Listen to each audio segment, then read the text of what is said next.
Boa noite a todos, graça e paz de Jesus Cristo. Vamos orar para nós iniciarmos a nossa aula de hoje. Querido Deus, eterno Pai, aqui estamos mais uma vez, crendo na Tua soberania, crendo na Tua direção, no discernimento que o Teu Espírito Santo dispensa sobre nós, na compreensão da Tua palavra. Dá-nos assim, ó Deus, essa iluminação, clamamos em nome de Jesus. Amém. Você recebeu 2 presentes aí do colega de sala de vocês, o nosso Genésio. Ele que teve a ideia, a iniciativa de xerocar aí para vocês o que vocês acabaram de receber aí, que é a imagem do tabernáculo, o qual Moisés, juntamente com os levitas, levantaram conforme a orientação de Deus, isso desde o final da narrativa de Êxodo, passando ali por Levítico e Números. Então você tem a foto aí do tabernáculo, ok? Então é bom você guardar isso na sua pasta de anotações, e aí você tem até uma imagem mais clara para você poder entender aquilo que a gente sempre falava nos nossos estudos. Você está vendo todo esse acampamento em volta do tabernáculo aí?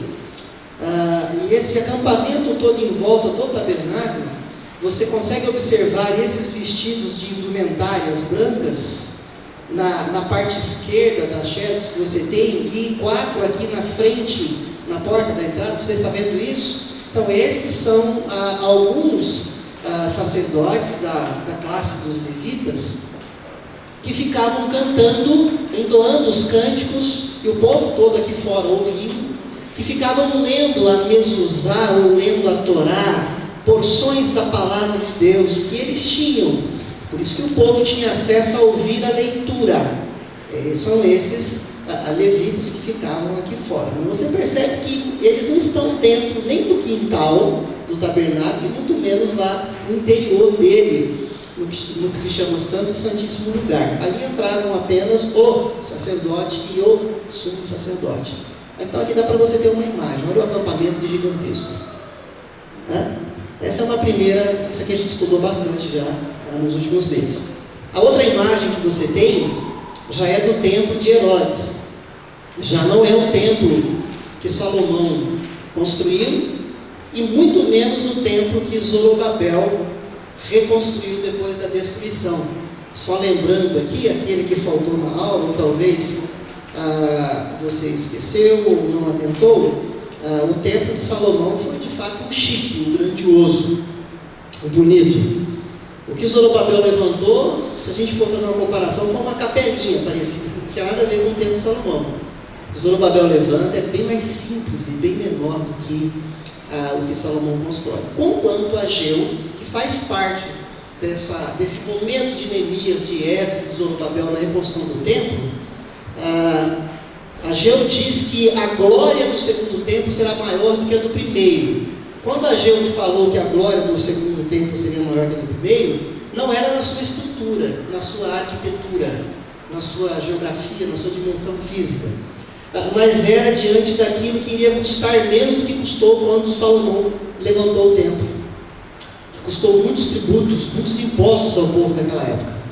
Já na época de Ageu, foi ali a parte do voluntariado, o povo estava mais envolvido na reconstrução do próprio templo. Então a coisa vem mais simples, o templo vem mais simples, ele vem menor. Esse templo que você tem a foto ali, é óbvio que não é igualzinho, mas é uma ideia. Dentro das escavações arqueológicas, eles conseguem fazer essa dimensão, esse 3D que você recebeu a xerox aí, do que possivelmente foi o templo de Herodes, que ele deu uma repaginada. Herodes aumentou, que é o que nós vimos nos últimos meses, o pátio dos gentios, o pátio das mulheres, o pátio dos homens. Você lembra disso que a gente estudou? Então essa foto aí vai ajudar, eu penso, que bastante você. O Ezio conseguiu fazer até melhor do que eu aqui quando eu tentei trazer a xerox. Dá para ler. É só você fazer uma forcinha, olhar os textos bíblicos, você consegue ler. Eu vou tirar até sem óculos, tá? né? Não talvez como você gostaria, mas está muito bem aqui feito. Dá para você ver aqui do lado esquerdo um monte de gente entrando aqui no pátio dos gentios. Não está assim tão claro quanto a gente tentou mostrar naquele último desenho, mas dá para você mesmo aumentar as escritas, fazer as suas observações. Ok? Então esse é um presente aí. O Wesley tinha falado para mim já algumas aulas que ia trazer. Eu falei, legal, ajudou bastante. Eu espero que você valorize esse presente aí que você recebeu e tire bastante aprendizado. Bom, prosseguindo a nossa aula, de onde paramos no domingo passado, segundo ao quarto século nós estamos ali na igreja que está se reunindo nas casas, mas que agora já foi para a Basílica. Então agora você e eu estamos fora da narrativa neotestamentária, se assim podemos dizer. Nós estamos na narrativa histórica, aquilo que a tradição, aquilo que a história da igreja nos ensina. Conquanto nós vamos citar alguns textos bíblicos aqui para entender o porquê dessa história. Então, segundo ao quarto século, quando ali a igreja caminhou para a romanização. A igreja caminha para a romanização, ou seja, a igreja de Jesus Cristo, a qual a pedra é para ser Jesus Cristo, é Jesus Cristo, o fundamento, essa pedra angular, essa igreja onde os seus padres, os seus pastores, ou bispos, ou presbíteros, falei todos esses nomes para falar de uma só pessoa. Padres, ou pastores, ou presbíteros, são líderes, são aqueles que cuidam do povo. Esses, conforme nós lemos nas narrativas do Novo Testamento, eles eram levantados e apontados na congregação, naquelas igrejas que se reuniam nas casas, através de oração, através de o homem bem-sucedido na sua vida, mas também no que se refere ao conhecimento da palavra de Deus, sucedido na vida quanto à moral, quanto ao seu caráter, ao seu testemunho, mas também um homem de Deus, que era conhecedor da palavra de Deus, por isso chamado ancião, aquele mais experimentado. Todos esses líderes, que dê nome aí de bispo, de pastor ou de presbítero, todos eles eram levantados debaixo de oração. A igreja orava, a igreja elegia. Nós vimos assim na narrativa de Atos, nós vimos assim Paulo escrevendo a Tito, Paulo escrevendo a Timóteo, para que elegesse presbíteros nas igrejas. É assim que funcionava, na base da oração e do coletivo, o povo orando a Deus e a direção de Deus elegendo esses homens para serem líderes.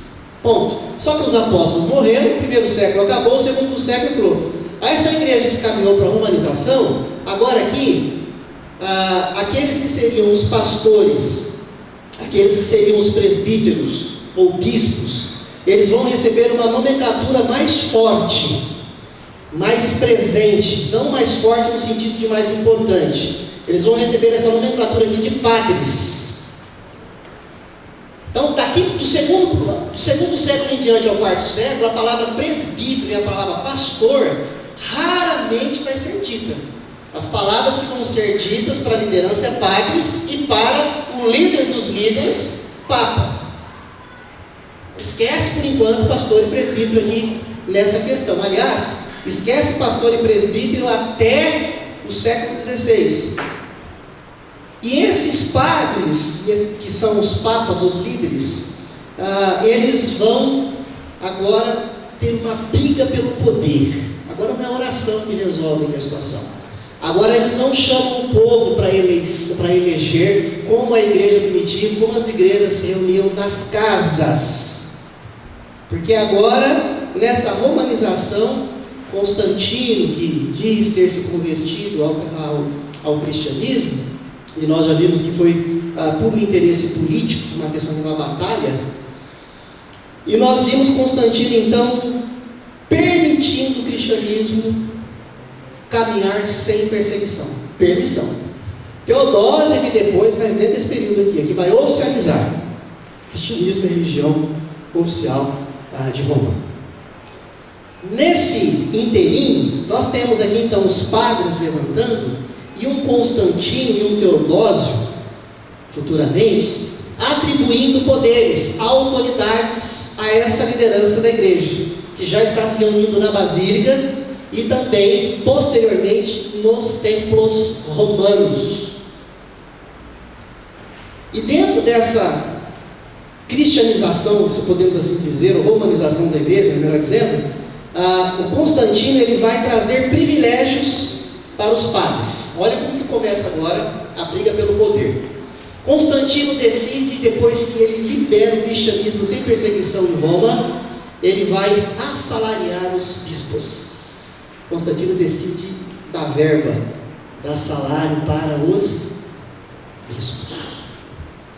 Agora lembrem que a partir de Constantino há uma adesão maciça na igreja, não conversão maciça. Porque quando ele fala que o cristianismo está liberado e que o próprio imperador está abrindo as portas para ele se convertido ao cristianismo, então boa parte do exército romano, boas pessoas do poder público romano e tantas outras pessoas, agora vamos também seguir Constantino e vivermos junto com essa igreja, porque nós queremos ser beneficiados com isso. Aquela questão do status, aí a gente chama isso de adesão, não é uma conversão, ação do Espírito Santo de Deus.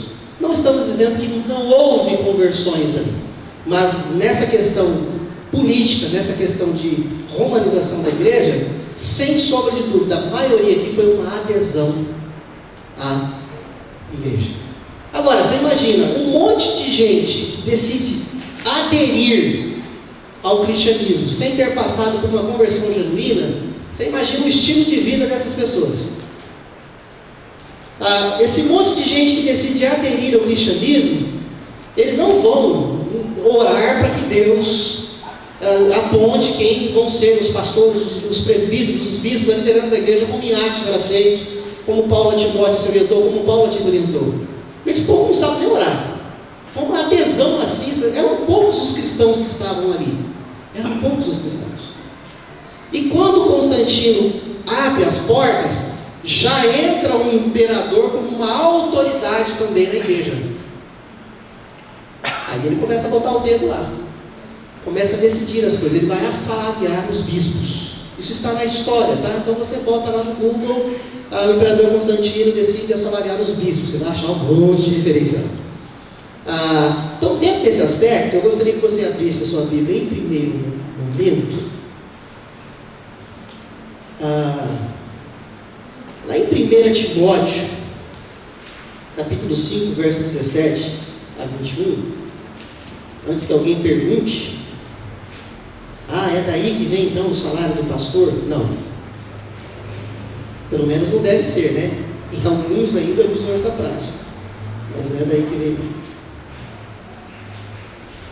1 Timóteo,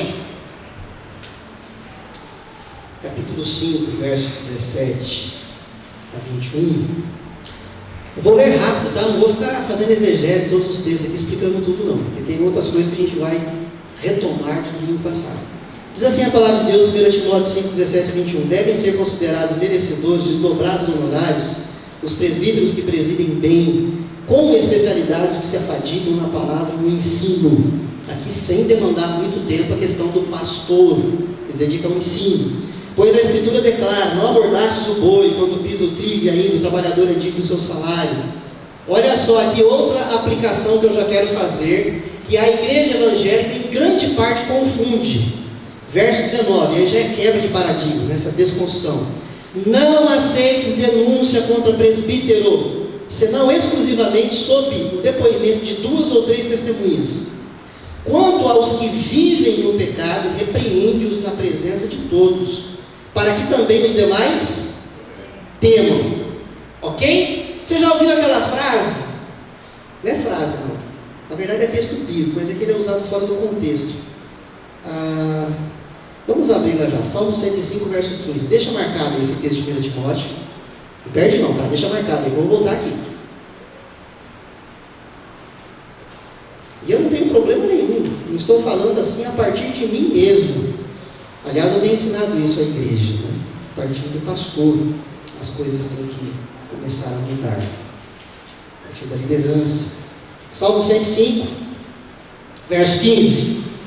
Olha o que diz lá. Dizendo, leiam todos comigo: não toqueis nos meus ungidos, nem maltrateis os meus profetas. Aí, os desavisados, que interpretam um versículo isolado, que não aprendeu a fazer uma homilética bíblica, o que eles fazem? Não toca no pastor não, hein? Não toca no ungido do Senhor. Não toca na liderança. Eu não estou falando para sair de um extremo para o outro não, tá? Por favor, ninguém está abrindo as portas aqui para você ficar desrespeitando liderança. Mas quando a gente olha o Salmo 105, a gente primeiro tem que voltar à realidade desse texto. Os ungidos do Senhor aqui no Antigo Testamento são os líderes como Moisés, Abraão e os profetas, Jeremias, Isaías. E a igreja não, o povo de Israel perseguiu e matou os profetas. Quando o salmista escreve, não toquei nos meus ungidos e não maltratei os meus profetas, deem ouvido ao que esses homens têm pregado da parte de Deus. Porque muitos profetas foram mortos pelo povo de Deus. Muitos profetas foram mortos. E muitos outros perseguidos.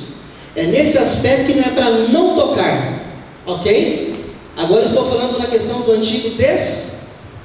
Agora vamos lá para o Novo. A Nova Aliança. Não que eu não tenha o seu valor. Tem. Mas é que o ungido de Deus no Antigo Testamento e profeta no Antigo Testamento eram classes específicas de pessoas. Moisés era um profeta e um ungido, Elias era um profeta e um ungido, Jeremias era um profeta e um ungido, mas os demais povos, dentro do povo de Israel, não eram ungidos. A unção é específica sobre reis, profetas e sacerdotes. Ponto. Em Cristo, todos os salvos são ungidos do Senhor. Então, de uma maneira, daqui a pouco eu abro, de uma maneira prática, se você entende que quem está do seu lado é salvo, Jesus fala: boa noite, ungido do Senhor. Ponto. Todos são ungidos. Presta atenção. E não há uma unção especial nem maior sobre ninguém. Quem assim diz é do outro, não é de Deus. Porque o Espírito é um só, a unção é uma só. Todos são ungidos. Quem são os profetas hoje, do Novo Testamento? Quem que prega a palavra de Deus? O pastor também. Mas todo crente é para anunciar a palavra de Deus. É profeta de Deus. Não de adivinhação, não de criar uma nova profecia, mas de abrir a Bíblia de Gênesis, Apocalipse e profetizar a palavra. Então essa expressão que muitos líderes evangélicos, usa a palavra abirrogam, né? Rogam para si próprio, puxam para si próprio, para querer manipular o povo e dizer assim: eu sou ungido do Senhor aqui na igreja, vocês não podem tocar em mim.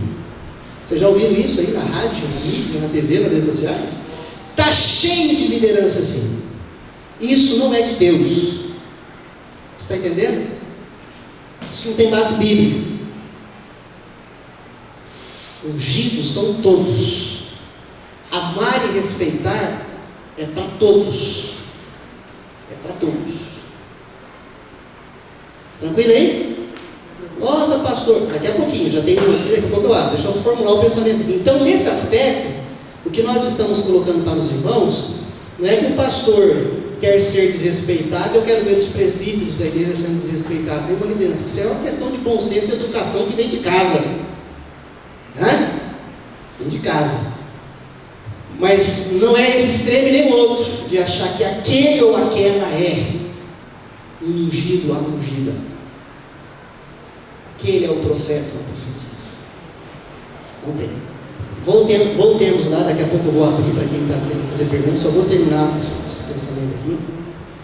Voltando em 2 Timóteo 5, agora o verso 19: não aceite denúncia contra presbíteros, senão exclusivamente sob depoimento de 2 ou 3 testemunhas. Isso aqui é bíblico, e isso aqui a nossa igreja busca levar a sério.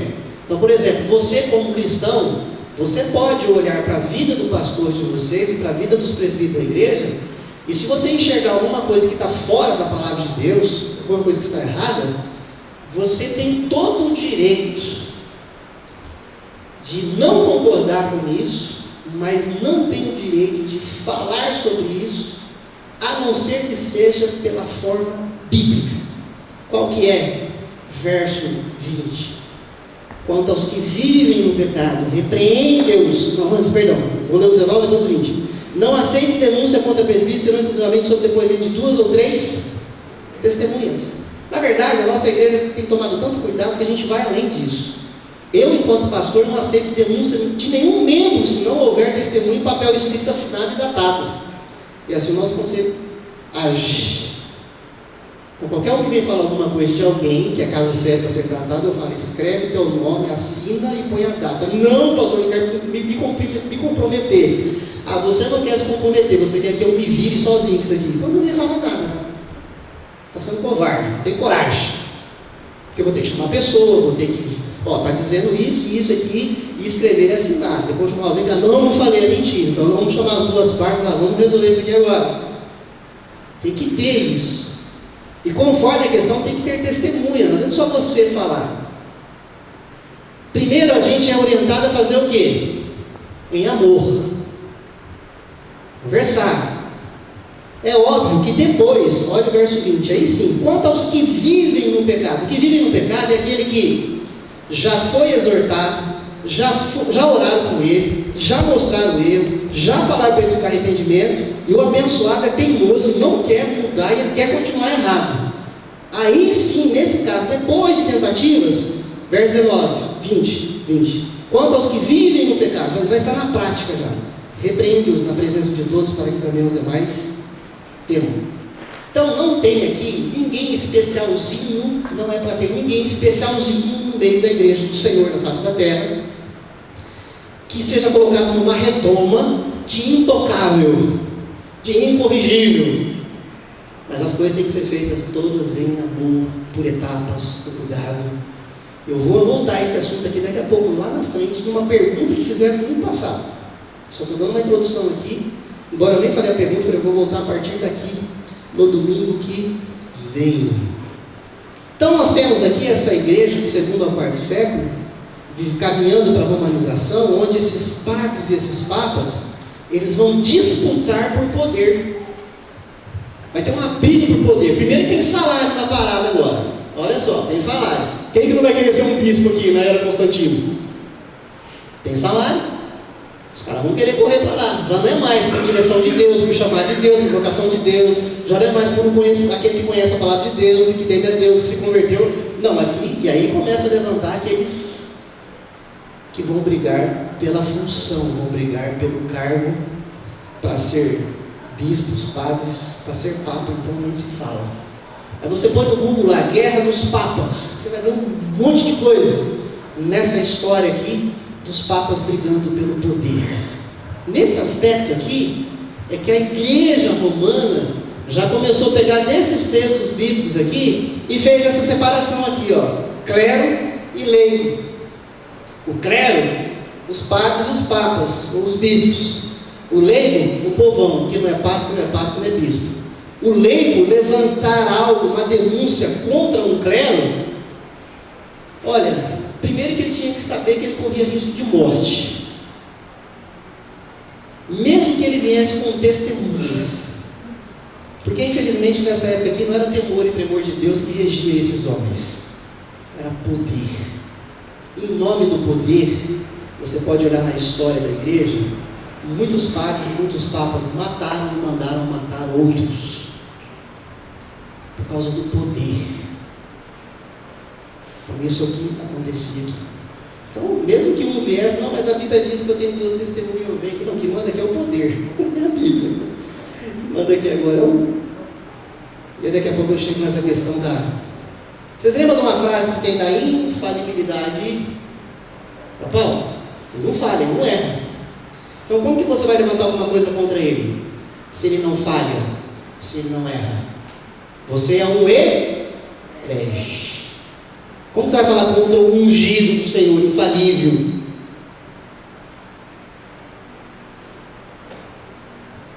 Eu já sei que tem gente que está para perguntar, daqui a pouco a gente abre. Mateus 16. Eu estou forrando o chão aqui para a gente retomar de domingo passado. Mateus 16, verso 19. Eu li esse texto aqui e dei uma parte da explicação dele quando eu li alguns domingos atrás. Agora nós vamos explicar um pouco mais. A folha que é para você estar escrevendo, que a gente está sugerindo que você escreva, é aquela que eu te dei no último domingo, tá? Se você não tem, erga a mão aí, os irmãozinhos vão passar uma das folhas para você ali, para você escrever à vontade. Mateus 16, verso 19.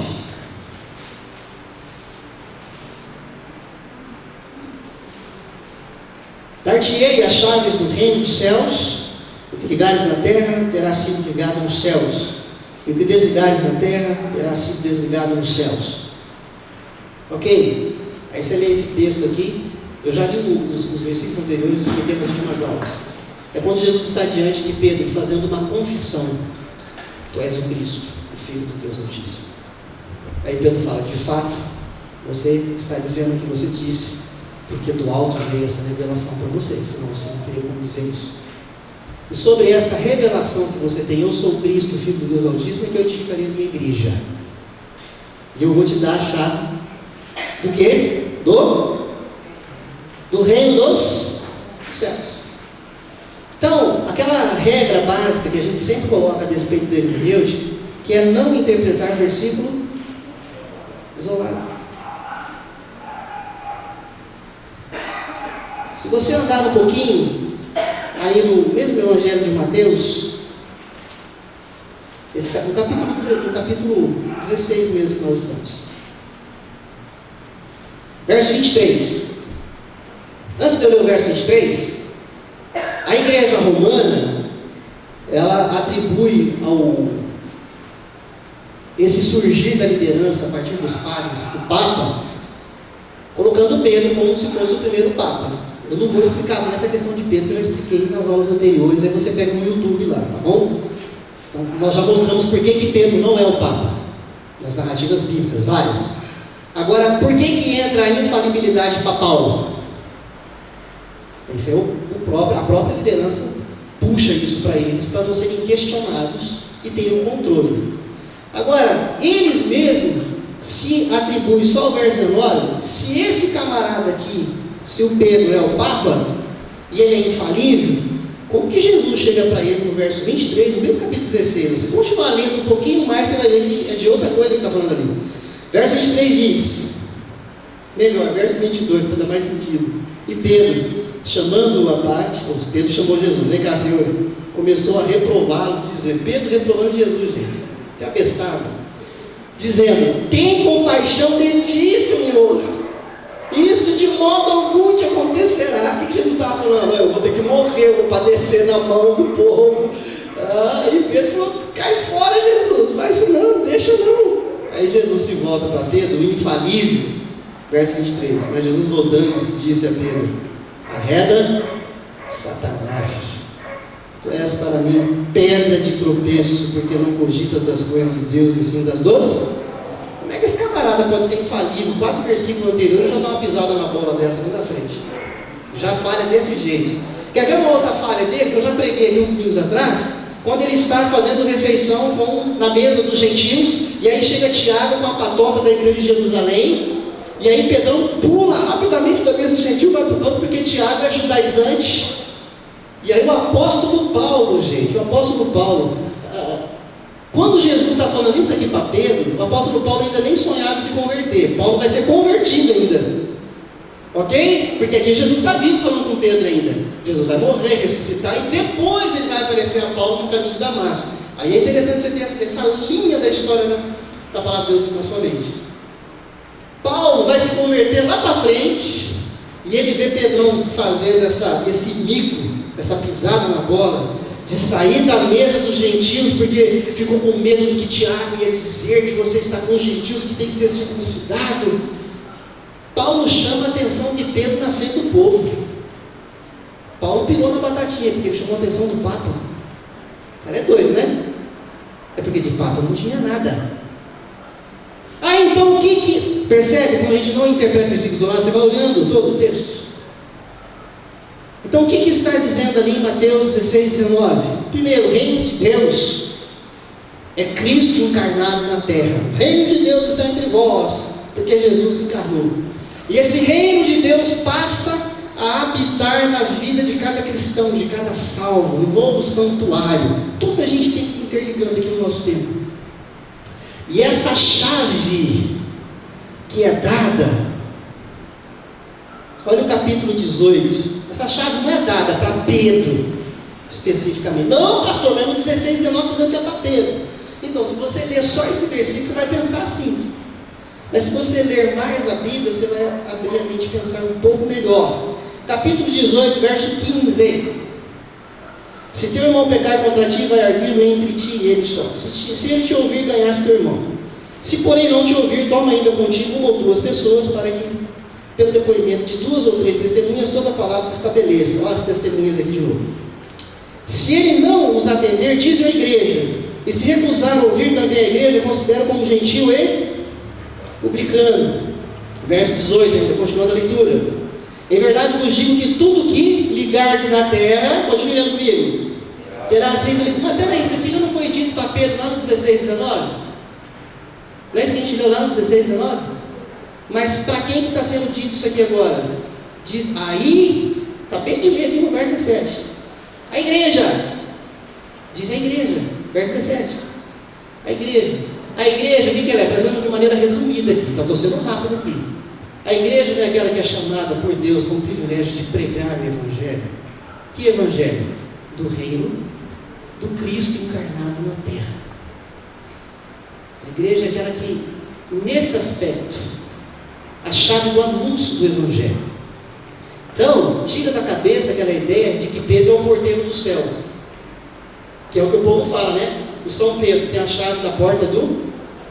É daqui que o povo tira tudo isso, mas de uma má interpretação bíblica horrível. Pedro não é nem aquele que fala, bom, eu não sou nem o pastor e nem a porta, eu prefiro ser o porteiro, porque a porta ela abre só se o porteiro abrir, e o pastor é Jesus, ele só vai entrar se eu abrir também. Eu já estou brincando aqui um pouquinho, tá? Fazendo um quebra-gelo. Então, tira da cabeça esse negócio, até, presta atenção, eu vou falar, olha, aí eu vou chegar aqui na nossa carne, na nossa pele. A igreja acha que ela tem o poder, a igreja instituição, e alguns crentes acham que tem a chave nas mãos para decidir, esse se converte, esse não se converte. Esse aqui nós vamos mandar embora da igreja, esse aqui a gente vai admitir na igreja.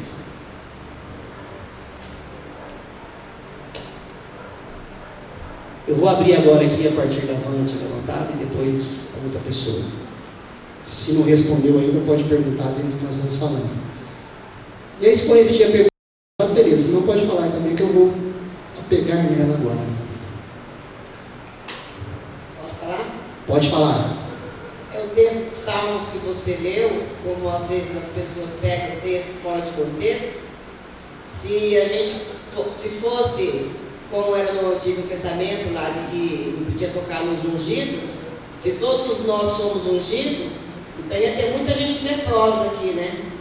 Porque Miriam falou de Moisés e foi atacada de lepra. E ia ter que ficar uma semana fora do arraial. Então ia ter muito leproso aqui dentro. Bastante. Né? E sobre também, fora do contexto aqui de Nadab e Abiú, que ofereceu o incenso, sem o Senhor mandar. E nós que viemos aqui para prestar um culto a Deus de qualquer maneira, também seríamos fulminados, né? Então é cada texto do seu tempo. Graças a Deus, hoje nós somos lavados no sangue de Jesus e pela graça podemos ir prestar culto ao Senhor. E aí entra o aspecto da... Tinha mais alguém que estava levantando uma pergunta? Já respondeu? Entendeu? Ok. Não vai querer chutar minha canela também, nem é dos presbíteros lá na saída, tá bom, gente? Não aproveita agora não, que depois a gente chama para conversar. Eu creio que os irmãos entenderam muito bem, né? A igreja é para viver o evangelho leve. A igreja não é para ter o evangelho do medo, o evangelho da graça. Mas tem gente que parece que só consegue viver debaixo do medo, debaixo da ameaça. Não, mas o Evangelho é livre, ele é graça, ele é misericórdia do nosso Deus. Muito bem, essa igreja então ela volta a divisão do clero e do leigo. Aquilo que é a imagem do templo de Herodes que você recebeu aí de presente no começo da aula. A igreja, infelizmente, volta a isso. A minha pergunta, Tom, por favor. Pode perguntar, pastor? Fique à vontade, meu irmão. Nesse bolo todo aí, o senhor está falando aí dos papas, tudo, a Bíblia ainda não estava disponível toda, né? Estava em Novo Testamento, estava em outra língua, o povo não tinha acesso, mais ou menos isso daí. Boa pergunta. A Bíblia, ela estava disponível, não aqui no começo do segundo século, mas ali para o terceiro século. Mas até o quarto século aqui a Bíblia vai estar disponível. Ele vai ter o cânon até do Novo Testamento, que do Antigo já... Mas em inglês o pessoal conseguia, ou estava disponível só para o clero aí? Aqui o que acontece é assim, vamos lá. Onde que o povo ia no Antigo Testamento para ouvir a Torá? Acabamos de mostrar, né? Ou no tabernáculo, ou no templo, ou na sinagoga. Na igreja do primeiro século, ia nas casas também.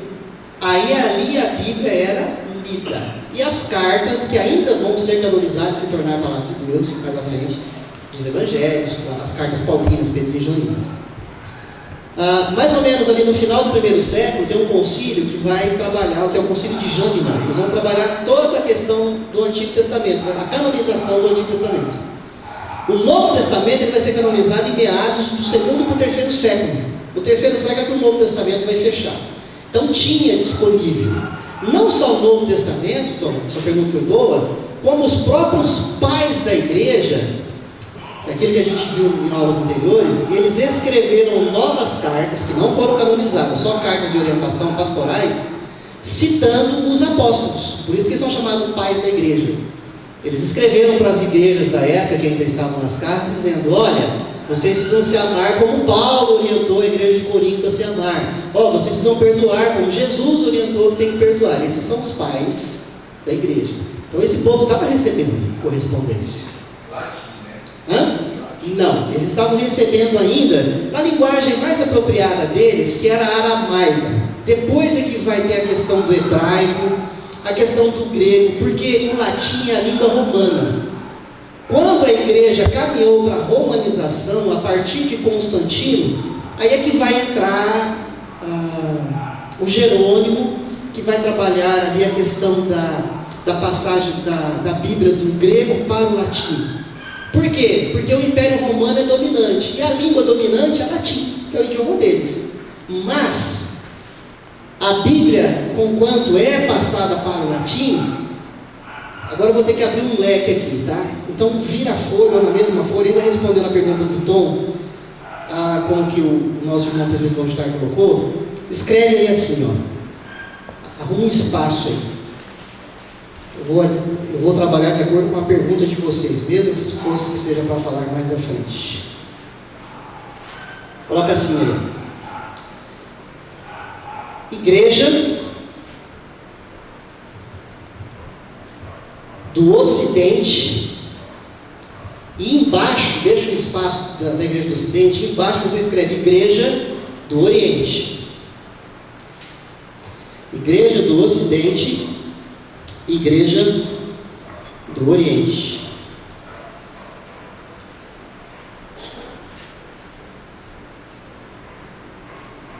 No quarto século, se você quiser, coloca Igreja do Oriente e Igreja do Ocidente. No quarto século, essa igreja aqui, debaixo de controle de Roma, vai rachar. Na verdade, não é a igreja que vai rachar. O que vai rachar é o Estado romano. Tem uma briga de padres e de papas aqui para ver quem manda mais. Aí vão surgir essas igrejas. A igreja do Império Romano, que vai funcionar no Ocidente, e a igreja, mesmo do Império Romano, que vai funcionar do Oriente. As divisões, os rachas já é desde aqui, por causa da briga de poder. Isso no quarto século. Por que eu falei isso? Porque a igreja que vai ficar debaixo do poder ali de Constantino, Teodósio, cuja capital é Constantinopla, que vem de Constantino, essa Bíblia vai estar em latim. A igreja, e essa igreja, a igreja que vai dividir de Roma, que vai ser a igreja do Ocidente, já vai trabalhar a língua dos povos de lá. Assim como a igreja que está na Capadócia, lembrando do texto de 1 Pedro, lá no capítulo 1, verso 1, quando fala, eu Pedro, apóstolo de Jesus Cristo, as igrejas da dispersão no Ponto, na Filícia, na Capadócia. Lembra desse texto aí? Capadócia?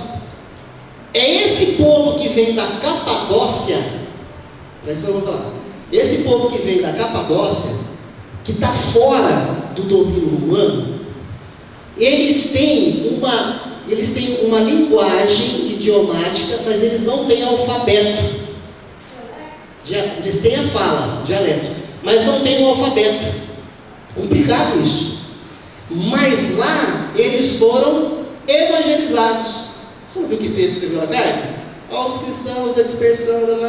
É esse povo da Capadócia que vem contra Roma. Estou voltando um pouquinho. Na época de Constantino. E esse exército da Capadócia, quando chega em Roma, Constantino é espertão, por isso que a conversão dele foi política. Ele sabia que esse exército que veio da Capadócia para lutar contra o Império Romano, eles, em boa parte, tinham se convertido ao cristianismo. Com qual narrativa que não em latim? Em idioma apenas, tradição oral, palavra pregada. Mais à frente, os missionários que lá estão, os pregadores da palavra de Deus, eles vão fazer como aqueles que vão para as tribos indígenas hoje, que só ouvem o que eles estão falando, mas não tem um alfabeto. E aí eles vão aprender o dialeto, a fala daquelas pessoas, e eles vão ter que criar um alfabeto para poder então fazer uma versão bíblica para eles. Essa turma que vem da Capadócia, Constantino, nossa, agora esse exército vem e acaba com a gente aqui em Roma. Ele vem com o edito de aula passada. Qual edito?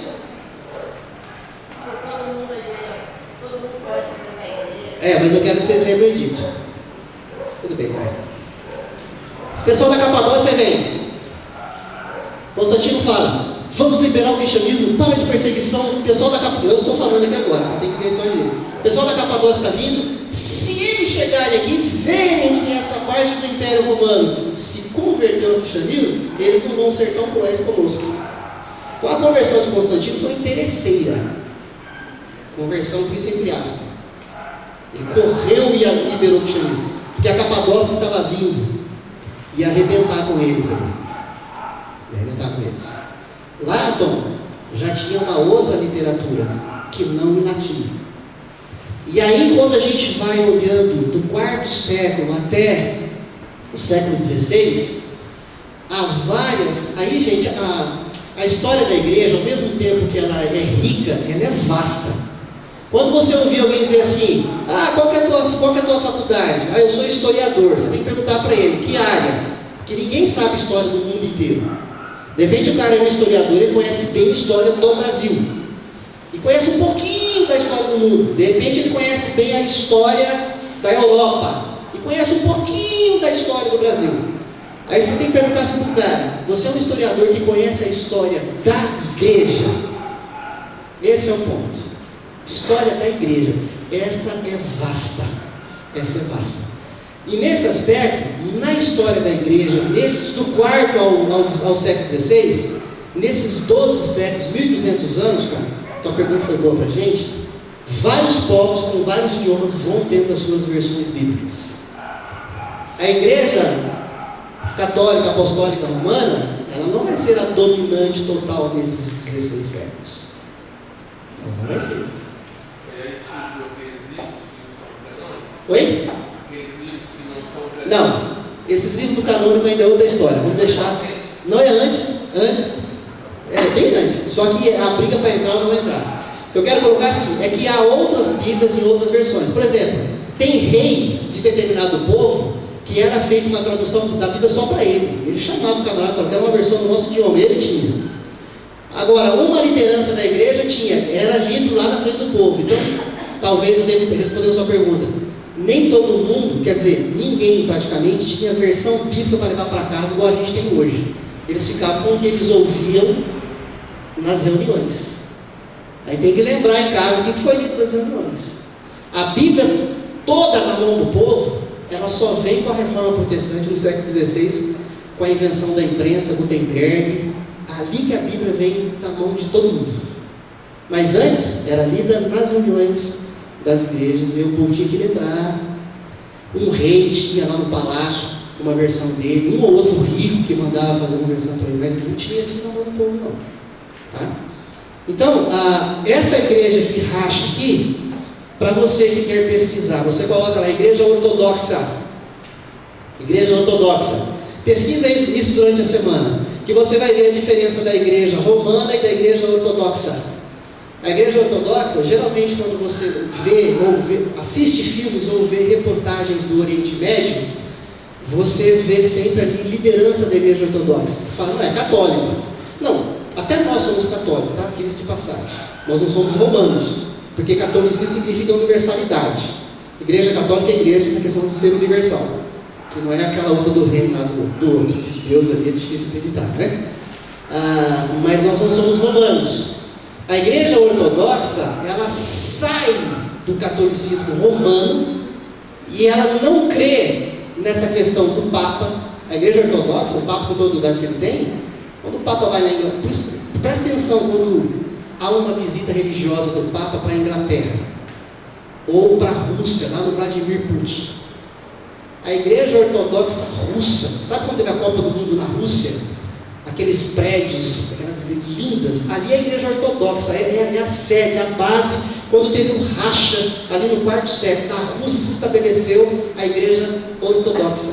Ela não crê nessa questão de Maria, assunto aos céus, ela não crê nessa questão do Papa infalível, ela não crê num monte de coisa. É uma igreja católica ortodoxa bem diferente da romana. Depende do evangelho. Eu entendi a sua pergunta, mas eu quero provocar no seguinte aspecto. Ela é cristã. Assim como a igreja católica é cristã, porque elas creem em Jesus Cristo, e nós cremos em Jesus Cristo. E a igreja ortodoxa crê em Jesus Cristo. Então, agora eu vou voltar. Se a igreja protestante, e aqui a gente nomenclatura, batista, presbiteriana, assembleia, metodista e comunidade XYZ, crê em Jesus Cristo, e se a igreja católica romana crê em Jesus Cristo, se a igreja ortodoxa crê em Jesus Cristo, todos são evangélicos. Porque Jesus Cristo é o evangelho, é boas novas. Então aí, estou usando essa sua fala, interessante nós falarmos assim: há a igreja católica apostólica romana que crê em Jesus Cristo, tem as questões dela. Há a igreja ortodoxa que crê em Jesus Cristo, tem suas questões. E há a igreja protestante, que toda a linha protestante do século XVI para cá. Que aí a gente entra na questão da igreja presbiteriana, batista, metodista, porque a gente considera, nós somos chamados dos evangélicos, né, ou dos crentes, né? Mas crente evangélico é todo aquele que crê em Jesus. Então vai além do nosso arraial aqui reformado, tá? Pastor, Quem? o senhor estava falando sobre o edito, está lá? Quem? Tem o edito de Milão, que eu anotei aqui, a tolerância constante. Era esse, irmão. Era esse que eu queria que o povo falasse. Edito de Milão, obrigado, viu? Porque é o que Constantino coloca, que é tolerar a questão do cristianismo, sem perseguição. Vocês percebem como a história é vasta? Só que não dá. Essa história aqui, são anos de estudo, e só de domingo, esquece, é impossível. Certo? Aí vão ficar décadas aqui. Eu só dei um lampejo para quem quer aprofundar, você entrar ali, história da igreja. Você tem um autor aqui, como o Walter perguntou, que é o Carnes. Vou escrever o nome dele aqui. É um livro fininho, dá umas 700 páginas.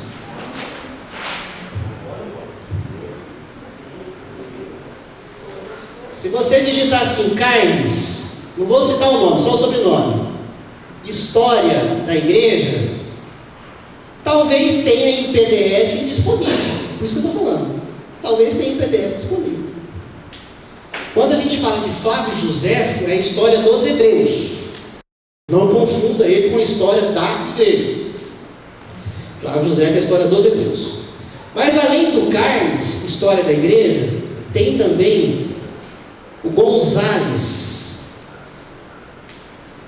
Então se você digitar lá Carnes ou Gonzales na frente, história da igreja, você vai ter informações riquíssimas a despeito do que a gente traz para vocês aqui, que a gente compartilha estudando. Isso aqui não é da cabeça do pastor não, tá? O seu pastor já passou por esses 2 livros aqui, já dei aula, inclusive, desses 2 livros aqui em seminário. Então, eu não estou inventando coisa aqui para vocês. Estou citando fontes fidedignas. Tá bom? Pastor, nessa briga desse poder do clero aí, tinha briga de papas com papas também, né?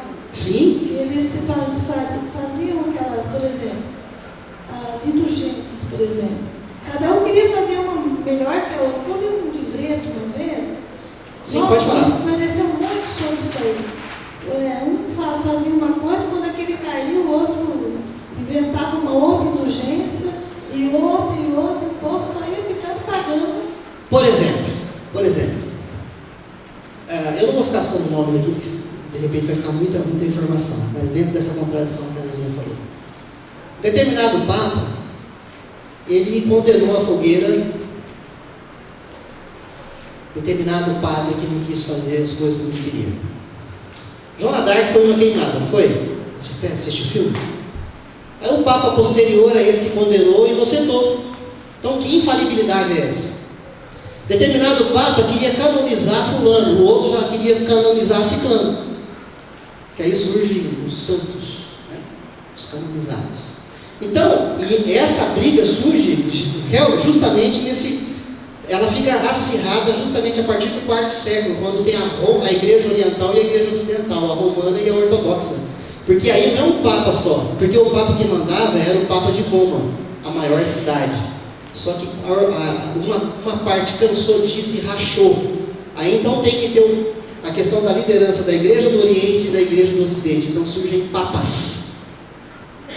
E aí os padres que estão debaixo da autoridade de um Papa, dificilmente vai tomar café com os padres que estão debaixo da autoridade do outro Papa. Porque tem os seus interesses ali. E aí entra a questão de desapropriar pessoas, tomar as suas terras. Olha, é terrível o negócio. Ok. Então, é isso que virou a igreja depois que o Império Romano assumiu, que o Império Romano tomou conta. Mas algumas coisas a gente tem que trazer aqui para a gente aplicar. Eu tenho 10 minutos para a gente fazer algumas aplicações. Ainda dentro dessa questão que nós falamos no domingo passado, nós trabalhamos 2 coisas: a salvação eterna e o sacerdócio do homem na casa e também da mulher. E no domingo passado, a pergunta que nós fizemos foi o seguinte: quem é o sacerdote da casa? Fala rápido. Só o homem? A mulher é sacerdotisa. Todos são sacerdotes na casa. Mas nós não crescemos sendo ensinados na igreja. Não estou querendo botar a culpa na igreja não, tá? Porque a gente vai ter que entender o que aconteceu e agora a gente dá a volta por cima, e graças a Deus por aqueles que nos antecederam. Ao mesmo tempo que havia um peso sobre o homem de cuidar de toda a espiritualidade da casa, havia uma falta de respeito para uma mulher que não foi valorizada na cultura do passado.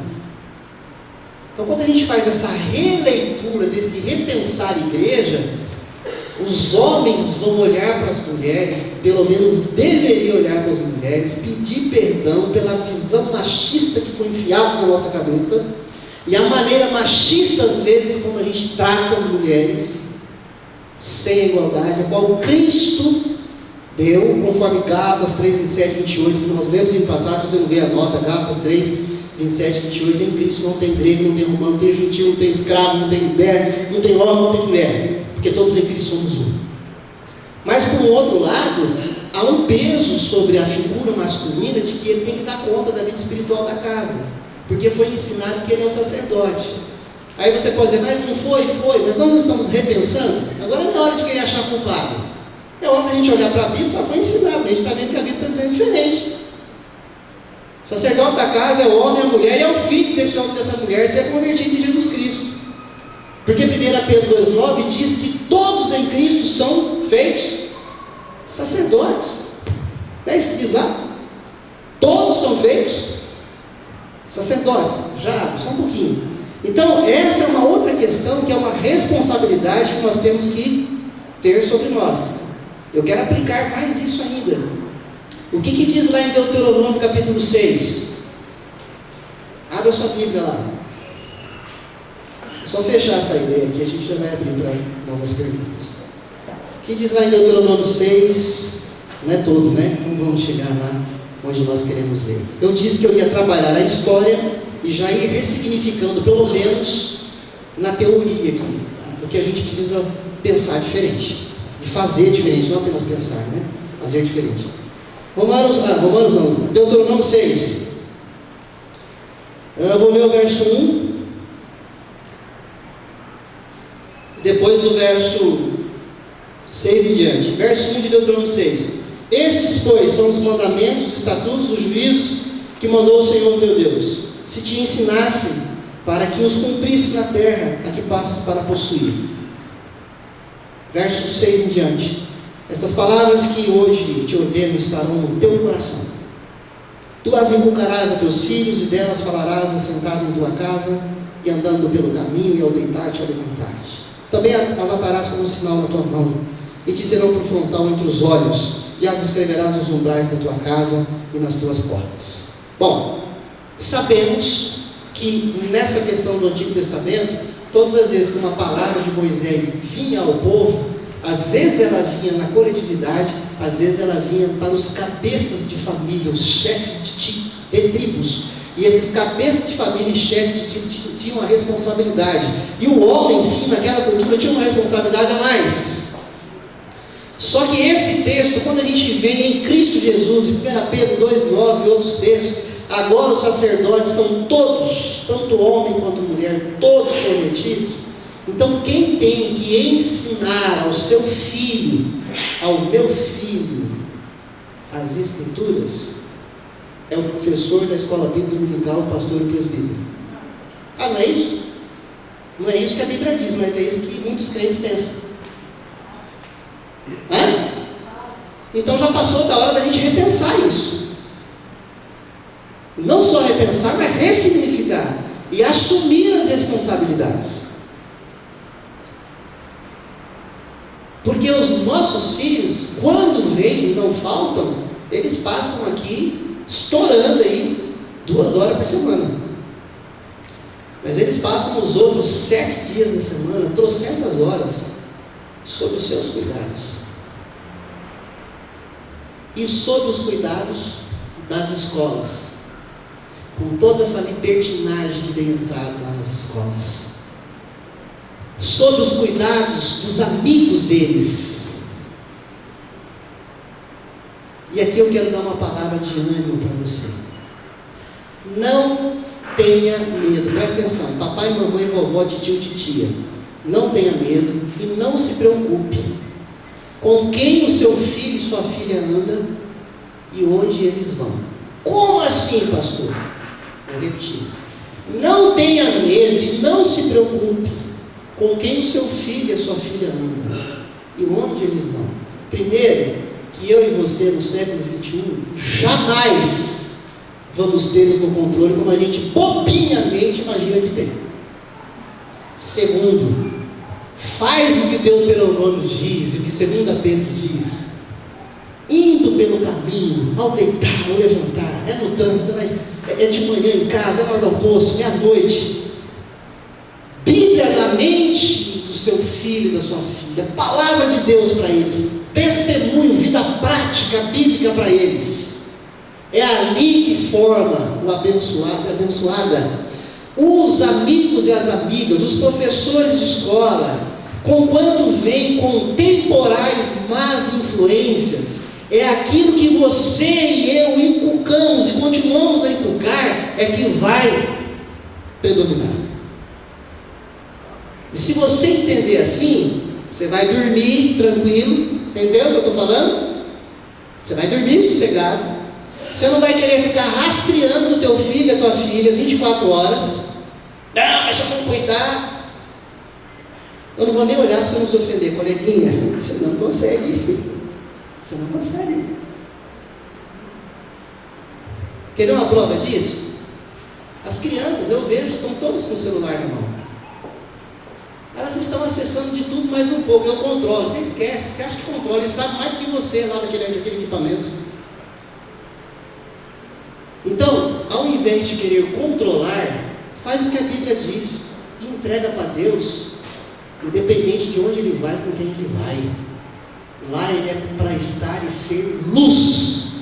Porque se eu e você temos medo de onde ele vai, com quem ele anda, é porque a lamparina, o óleo não está sendo bem feito em casa. O negócio está errado ali.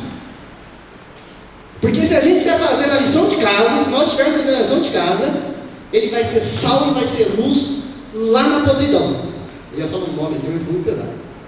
Ele vai ser sal e vai ser luz lá nas trevas. Porque é isso que Jesus fala, né, para os discípulos, né? Porque ser luz aqui, velho, lindinho, maravilhoso, tem que ser luz nas trevas. Não estou dizendo que tem que ficar procurando ambiente e companhias que não sejam apropriadas. Não é isso que eu estou dizendo. Ninguém está indo para esse extremo, eu acho que eu estou me fazendo entender, que acho. Mas inculca, faz o que tem que fazer. Ah, pastor, mas aí, tá vendo? Se eu não cuidar, vai acontecer igual o pai do filho pródigo. Por isso que Jesus já deixou aquela parábola lá, para você e eu descansarmos mais ainda.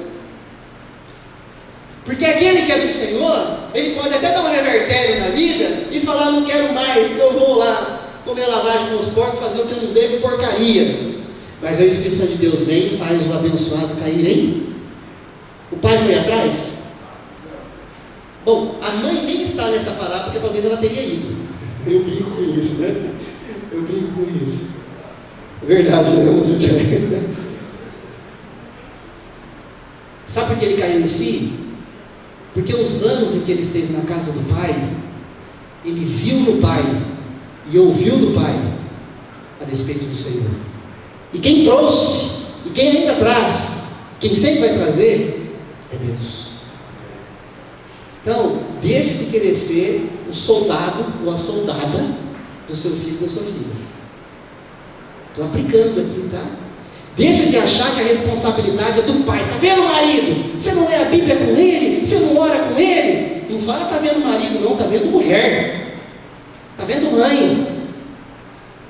É para ressignificar isso. Não é só para repensar, tem que ressignificar. É olhar para a família. Está vendo nós todos. Vamos fazer o que temos que fazer. E aí, essa 1 hora que as crianças estão lá no departamento infantil, graças a Deus pelos professores, eles vão aprender um pouquinho. E vai ajudar com aquilo que você e eu ensinamos em casa. Mas é lá em casa que a coisa pega. É lá que o negócio vai acontecer. Então essa questão de atribuir a responsabilidade só para o homem, não é apenas ele que é o sacerdote. Se você é crente, na sua casa você é sacerdote. E não é atribuir à igreja. Eu até preguei 2 meses atrás, a igreja é parceira. Daquilo que eu e você temos maior responsabilidade para fazermos e cuidarmos. Né? E aí você para pensar, então para que toda essa estrutura? Não, é tudo para pensar. Tudo para pensar. Graças a Deus pela estrutura, mas para colaborar com aquilo que é maior responsabilidade minha e sua. Então eu vejo muitas pessoas preocupadas, porque eu tenho que levar meu filho para a igreja, tenho que levar meu filho para a igreja. O seu filho tem que ver a igreja em você, na tua casa. Entendeu? Você está querendo trazer o teu filho para a igreja prédio, você é a igreja e está lá, e quem te vê lá. Nossa, pastor, que esquisito isso. Mas não é verdade? Não é verdade? Teu filho, meu filho, tem que ver a igreja lá em casa. Não é ver a igreja aqui. Porque às vezes ele vê uma igreja aqui diferente da de casa, e aí revolta. E aí ele fica nervoso, vai ficar nervosa. Ok? Então, dentro desse aspecto, tem uma pergunta lá, já vou abrir. Dentro desse aspecto, a gente tem que tomar esse cuidado todo, tá bom, queridos?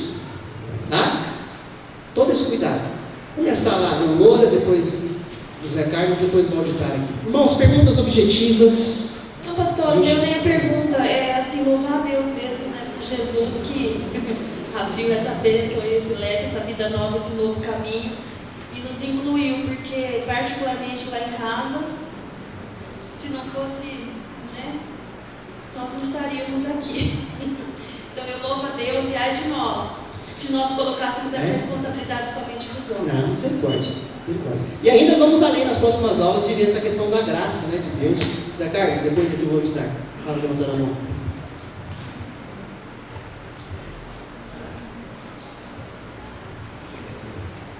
Queria falar que o filho revoltado é culpa do pastor, né? Eu queria compartilhar com os irmãos. Os outros, né? Eu tenho costa larga, manda pau. Queria compartilhar com os irmãos que eu recebi através do WhatsApp, uma pessoa que eu tenho de responsabilidade, com qual a gente conversa. E ele escreveu assim, achei interessante, até coloquei para os presbíteros, né? Na igreja primitiva se pregava a verdade e as pessoas mudavam de vida. Hoje a igreja está tentando pregar a verdade e as pessoas reclamam de tudo, principalmente do pastor, e mudam de igreja. É assim mesmo, irmão. É assim mesmo. É por aí. Aqui o presbítero do altar está levantando a mão. Dentro do repensar e ressignificar. Olha que voz grave. Continua, irmão. Hoje até aconteceu um fato gozado quando nós fomos orar no almoço. Como nós devemos, por exemplo, estávamos orando, agradecendo pelo alimento e pedindo a Deus que nos preparasse para virmos. Faltou adjetivo. A Zezinha começou a dar risada no meio da oração. Eu também. Sabe? Então, Senhor, prepara-nos. E aí? Que joia, meu altar, porque eu também vivo isso. Eu não estou diferente de vocês. Em casa também, até eu falo agora, permite, olha isso aqui. Quando eu estou falando para vocês que o pastor vive essas santas angústias, eu estou junto com vocês. Eu não estou aqui compartilhando que eu sou melhor que vocês, que eu sou melhor em nada. Essas crises a gente vive junto. A gente vai responder isso aos poucos, altar. Vamos viver essas crises aí, é bênção, viu, irmão? Ela é santa. Pastor, Quem eu sei que sabe? você Sim. já era para encerrar ali. Diga. Eu estou até bravo. É porque, na verdade, é uma crise, porque eu vivi muitos anos assim, com esse versículo de Lucas aqui, 12:48, no sentido que eu recebia mais, então eu tinha que dar mais.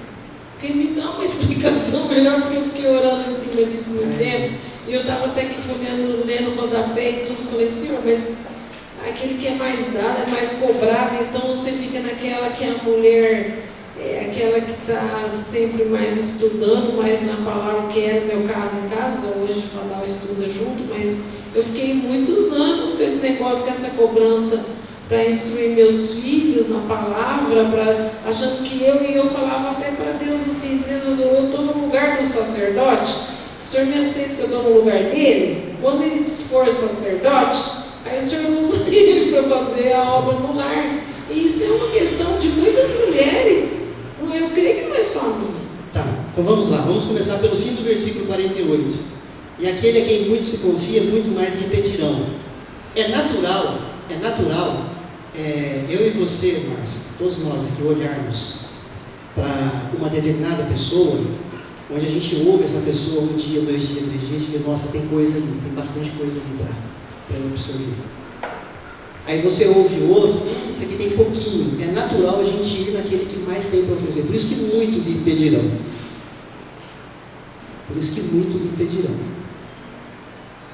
Ok? Nesse aspecto. Segundo, não é porque esse tem muito, o outro tem menos, que esse está no lugar desse. Não. O sacerdócio é todos. São todos. O que tem que existir em nós é um senso de privilégio e de amor para com aqueles que nós vamos ministrar a palavra de Deus e mostrar na vida a palavra de Deus com eles. Mas não no peso de ser o sacerdote sozinho na casa. Não nesse peso. Até tem um texto paralelo aqui que eu separei para a gente ver, que é um exemplo bíblico, né? Dentro disso que a Márcia colocou, acho que vai até responder legal. Abre lá em 2 Timóteo 1:5. E deixa marcado 2 Timóteo 1:5 e já abre Atos 16:1, que vai falar ali de 2 mulheres que tiveram que fazer isso que a Márcia fez, mas não pela questão dela, essas mulheres que fizeram o que muitas mulheres têm que fazer, porque talvez aconteça isso que acontecia aqui. 2 Timóteo 1, 5. Olha o que diz lá.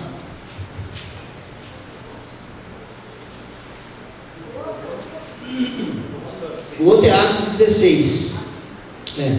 2 Timóteo 1,5 diz assim, ó: para recordação que guardo de tua fé sem fingimento, a mesma que, olha lá, primeiramente habitou em tua avó Loide e em tua mãe Eunice, e eu estou certo de que também em ti.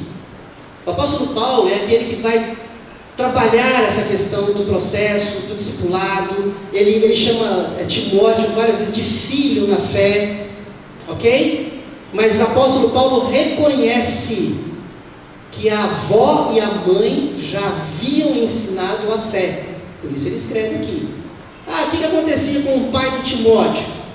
Atos 16:1. Ele ainda não era. Atos 16:1 diz: chegou também a Derbe e a Listra, havia ali um discípulo chamado Timóteo. Termine de ler comigo. Filho de uma judia crente, mas de papai de Timóteo ainda não havia se convertido ao cristianismo, queridos. Um grego. Pastor se converteu, eu não sei, a Bíblia não diz, eu não tenho como dizer o que a Bíblia não diz. Mas como o pai de Timóteo não havia se convertido ao cristianismo, e nem, se eu posso dizer assim, Timóteo teve irmão, não sei, vamos ficar só no Timóteo para não alongar mais. De fato, a mãe judia e a avó judia conseguiram ler no Antigo Testamento o Cristo prometido.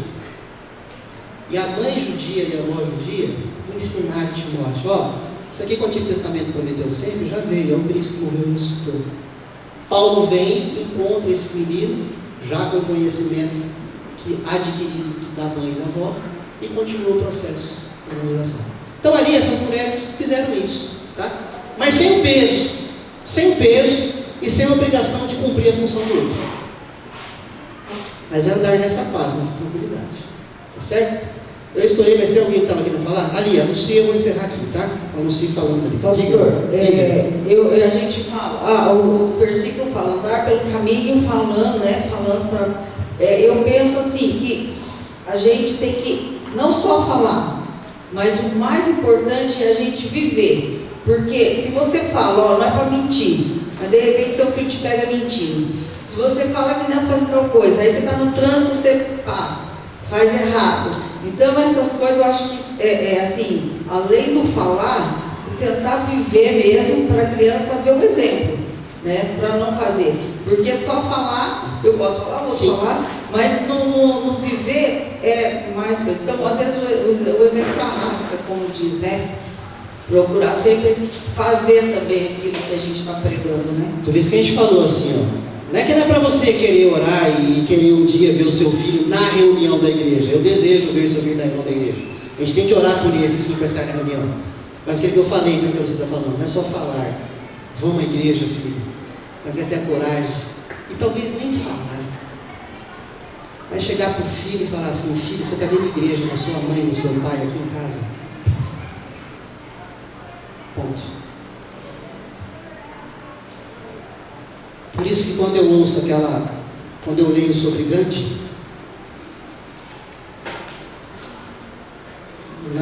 na cabeça da teologia evangeliquez, Gandhi não era convertido. Eu não afirmo isso. Primeiro que eu não tenho autoridade para dizer quem é ou quem não é convertido. Só Deus.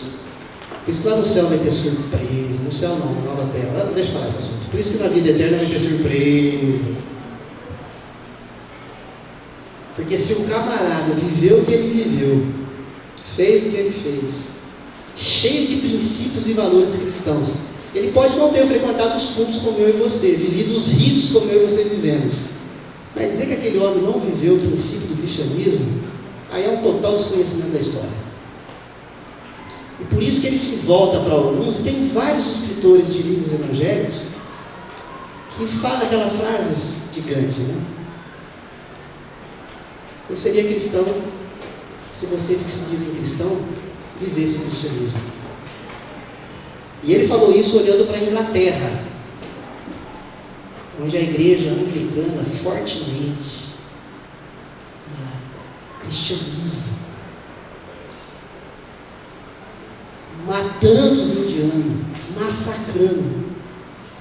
E ele fala, não sei que cristianismo é esse aí, esse aí eu não quero. Sabe? Entendeu, irmãos? Então nós temos que pegar esse gancho assim. As pessoas estão olhando mais para o que eu faço do que para aquilo que eu digo. Isso é com você também. Vamos orar? Fechar os olhos. A gente continua a aula. Por isso que eu trabalhei um pouco de história já, aplicando, ressignificando mais melhor. Pai bendito, nós te agradecemos por essa escola bíblica dominical. Te agradecemos por esse ajuntamento. Te agradecemos pela tua palavra. E que a tua palavra venha ressignificar na mente e na alma de cada um de nós aquilo que o Senhor quer ver cada um de nós vivendo como sacerdotes, profetas, como igreja do Senhor na terra. Pai, nós oramos agora pela vida da nossa irmã Ruth, a qual, ó Deus, tem mais um ano de vida a completar durante essa semana, que está adentrando, e nós, ó Deus, nos alegramos com a vida da dona Ruth, clamamos a bênção do Senhor sobre a vida dessa tua serva, tua filha. Abençoe, ó Deus, juntamente com ela, a sua família, toda a sua casa, e que os demais anos de vida que o Senhor tem reservado para a dona Ruth continue sendo debaixo da tua graça, da tua bondade, da tua misericórdia. E como igreja nós clamamos a tua bênção sobre ela em nome de Jesus.